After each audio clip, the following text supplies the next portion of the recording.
Bismillahirrahmanirrahim. Assalamualaikum. I am Muhammad Salahuddin Manik. I am an assistant teacher of Kalipur High School College, Matlabuttor, Chatpur. I shall teach you English second paper for class 7. Yesterday I taught you voice change, present continuous tense. Today I shall teach you rest on and exceptional case. My dear students, or exception to ব্যতিক্রম, আমি এখানে লিখছি যে present continuous টেন্সের একটা রূপ আছে going two. Present continuous টেন্সের একটা রূপ আছে গোইং টু। সাবজেক্ট অর্থাৎ অ্যাক্টিভ ভয়েসে যদি subject plus to be plus going to plus বি1 প্লাস অবজেক্ট প্লাস এক্সটেনশন থাকে, তাহলে ওই বাক্যগুলি আমরা ভয়েস করব কিভাবে। মনে রাখবে অবজেক্ট সাবজেক্ট হবে প্লাস বিভাগ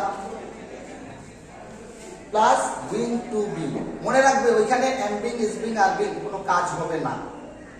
গোইং টু বি ভার্বের ভিত্তি মিন্স পাস্ট পার্টিসিপল, ফর্মুলার বাই, যদি সাবজেক্ট অবজেক্ট হয় বাই রূপে, টু রূপে, উইথ রূপে, ফর রূপে, অ্যাট রূপে, ইন রূপে। তো আমি শুধু বাই দিয়েছি, যখন যেটা আসে সেখানে আমরা সেটা বসাবো, কারণ এত প্রিপোজিশন তো এখানে জায়গা হবে না, সো এটা তোমরা ব্যবহার করবে। প্লাস সাবজেক্ট অবজেক্ট হবে। মাই ডিয়ার স্টুডেন্টস, আমি লিখেছি হি is going to plant a tree, active voice. আমি সাবজেক্ট অবজেক্ট সম্বন্ধে একটু বলছি। সাবজেক্ট হলো কর্তা, এটাকে আমি একটা কবিতার ভাষায় বলি, যে বানায় ভর্তা সে হলো কর্তা। সাবজেক্ট কে বা কারা, এই প্রশ্ন উত্তরে যা পাওয়া যায় সেটি হলো সাবজেক্ট। কিবা কাকে প্রশ্ন করলে যে উত্তর পাওয়া যায় সেটি হলো অবজেক্ট। আর ভয়েসের ক্ষেত্রে সাবজেক্ট অবজেক্টটাই খুব বেশি প্রাধান্য দান করে, কখনো সাবজেক্ট কখনো অবজেক্ট, কিন্তু যে সাবজেক্ট তিনি তার ফলভোগ করেন। এই জন্য এটাকে বলা হয় ট্রান্সফরমেশন অফ সেন্টেন্স।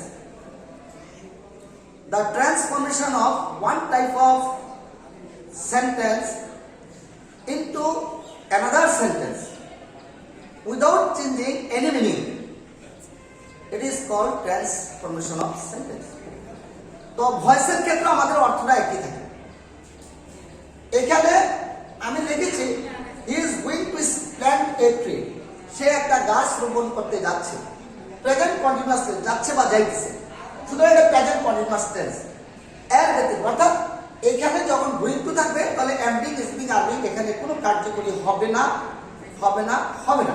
তো সব আমাদের এটা কি করতে হবে, অবজেক্ট সাবজেক্ট দিলাম, টু বি দিলাম, গোইং টু থাকবে গোইং টু বি, ভার্বের ভিত্তি, ফর্মুলার বাই, কি থাকবে ইন হবে। খুব সহজ, তোমরা একটু খেয়াল করে দেখো। আমার এই স্ট্রাকচারগুলি যদি কেউ ধরে রাখতে পারেন ইনশাআল্লাহ, যেহেতু আমার 6 থেকে 10 শুধু 10 ইন্টার পর্যন্ত যারা গ্রামার শিখতে চায়, তারা যদি আমার এই গ্রামারগুলি দেখে, সবার জন্য, যারা বিশেষ করে তাদের জন্য তোমার এই গ্রামারগুলো খুব দরকার, পরে এগুলি বাক্যের মধ্যে প্রয়োগ হয়। তা আমি শিখাই কারোর প্লেস রাখার বাচ্চারা নিজেরা করতে পারে। আমার মনে হয় এটি সবচেয়ে ভালো নিয়ম। My dear students, our teacher is going to give me a prize. এখানে আমি একটা ডাবল অবজেক্টের গোইং টু দিয়েছি। আমি গতকাল বলেছিলাম যে একটা অবজেক্ট দিয়ে কাজ করলে আরেকটা অবজেক্ট থেকে যায়, যে অবজেক্টটা থেকে যায় এটাকে বলে রিটেইনড অবজেক্ট। এই জন্য আমি গতকাল intransitive verb, transitive verb with double object, factitive object সম্বন্ধে কালকে আমি ধারণা দিয়েছিলাম, কারণ যদি বাক্যে আসে তাহলে আমি কিভাবে করবো, এই জন্য আমি ধারণা দিয়েছিলাম।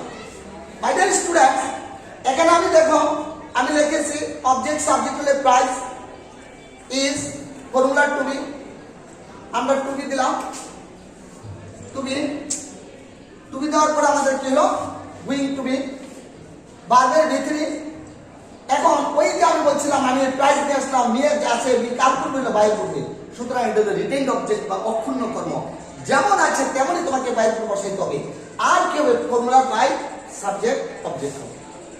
মনে রাখবে এখানে আওয়ার কিন্তু কাজ করতে পারছে না, কাজ করতেছে টিচার। এই টিচার হলো নাউন। আমরা জানি মাই, হিজ, আওয়ার, ইউ, দেয়ার, এরা হলো পসেসিভ প্রোনাউন, এদের উপর একটা নাউন থাকতে হবে, এই নাউন অনুসারে এরা নাউন থাকতে হবে, এই নাউন অনুসারে এখানে ভার্বটা বসবে, মনে রাখবে। কিন্তু আওয়ার, হিজ, হার, দেয়ার, আওয়ার এদের ক্ষেত্রে এখানে কাজ চলে না। তাহলে আমাদের অবজেক্ট ছিল এটা দিয়ে গেলাম। এরপর আমি তাহলে আমার কথা লিখে object prize is going to be given me by our teacher. তোমরা দেখো আমি সাজিয়ে সুন্দর করে লিখছি, আমি আমার কথাটা বললাম। এবার আমার দেখো he is going to bring me a pen.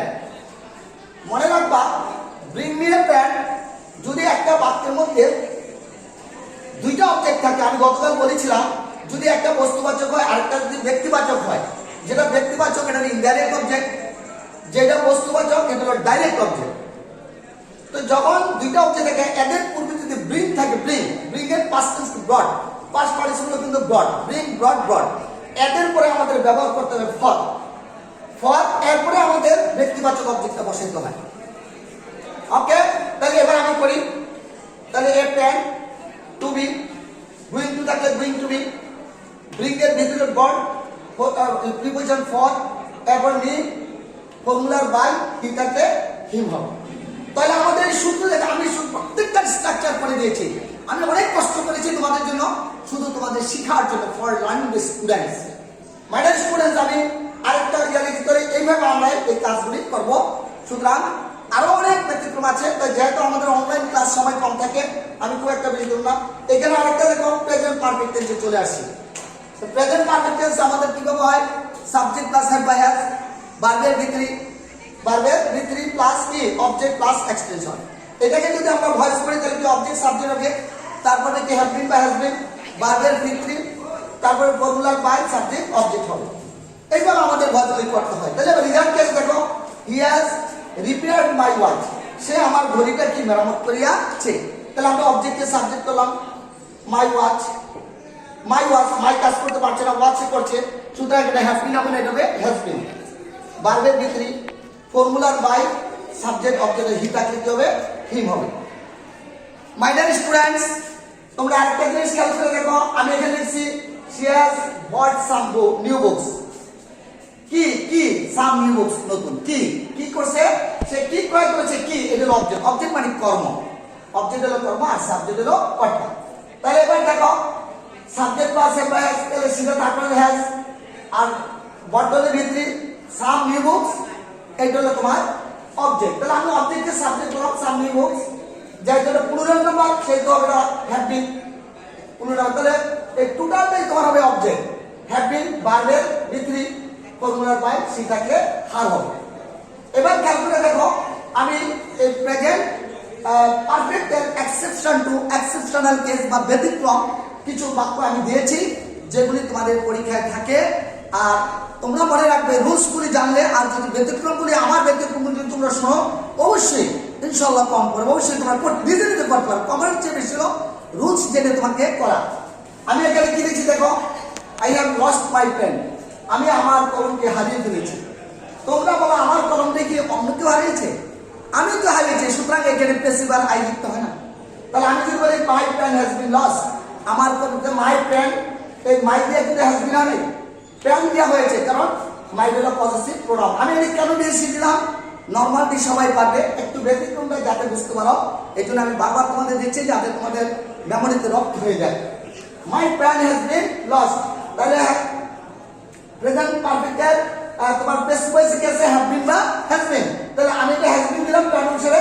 R loose হলো হারানো বা খোয়ানো, লুজ হলো কি হারানো বা খোয়ানো, তাইলে লুজের পাস্ট টেন্স হলো লস্ট, পাস্ট পার্টিসিপল হলো লস্ট।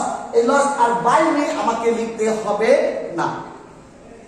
মাই ডিয়ার স্টুডেন্টস, আমি আরেকটা লিখছি someone has cut the Telegraph wires, কেউ করেছে কাট হলো কাটা, কাটের পাস্ট টেন্স হলো কাট, কাটের ভিডিও কিন্তু কাট।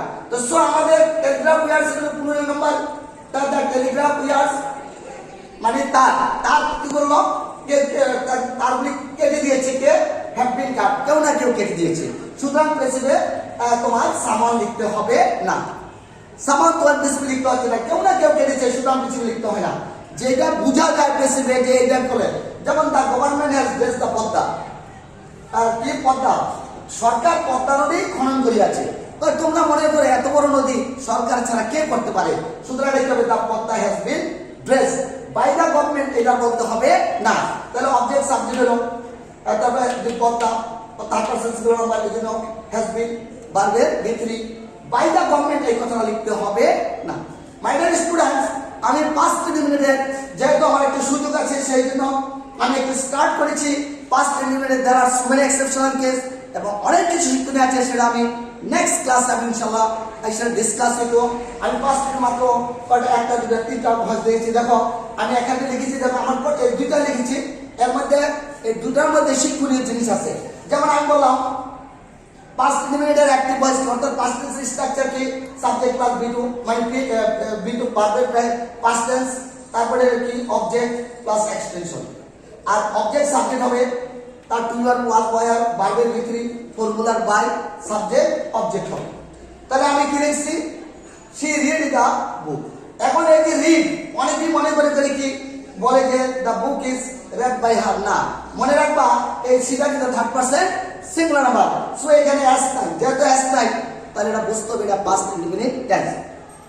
তাহলে এটা আমরা কি করব, দ্য বুক পাস্ট টেন্স ওয়াজ ভার্বের V3 ফর্মুলার বাই সি থাকলে হার। মাই ডিয়ার স্টুডেন্টস, আমি আরেকটা লিখেছি হি হার্ট হিজ ব্রাদার, সে তার ভাইকে কি করেছে, সে তার ভাইকে আঘাত করেছিল। কারণ হার্টের সাথে আমরা কারণ হার্ট আঘাত করা, হার্টের V2 হার্ট, V3 তোমার হার্ট, তাহলে আমার রেজাল্ট দেখো হার ব্রাদার, আমরা ব্রাদার দিয়ে কাজ করবো।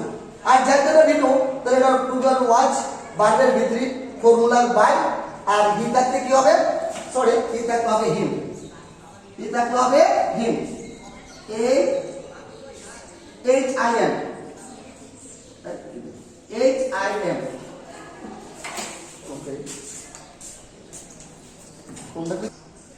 যাই হোক এটা হিম, তোমরা মনে রাখবে হি থাকলে হিম হবে। তাহলে her brother was hurt by him, he hurt his brother, he hurt his brother, তাই হিজ ব্রাদার, ব্রাদার হিসেবে ওয়াজ হলো, হার্টের ভিতরে যে হার্ট বাই হি থাকলে হিম হবে, হিম, HIM, এটা মাথায় রাখবা হিম, হিম। তোমরা বুঝে নিও, আর আমি বলেছি আর এই জায়গায় লিখে আসতেছেন। যাই হোক মাই ডিয়ার স্টুডেন্টস, এই ছিল আজকে আমাদের ভয়েস চেঞ্জের ক্লাসটা, এবং অত্যন্ত গুরুত্বপূর্ণ ক্লাস। এখানে অনেক কিছু শেখার আছে, মনে রাখবে আমার প্রত্যেকটা ক্লাসে তোমাদের জন্য অনেক শিক্ষণীয়। এই কোভিড-19 এর মধ্যে দিন দিন করোনা বাড়তেছে, আই বিলিভ ইট, তোমরা ঘরের ভিতরে থাকবে, বাইরে যাবে না। আর আজকে এই পর্যন্ত আমার ক্লাস হলো, এবং তোমরা অবশ্যই এই ক্লাসটা মনোযোগ সহকারে দেখবে এবং রপ্ত করবে, তোমাদের জন্য অনেক অনেক উপকার হবে। Thank you very much to watching my video class. Good bye, see you again.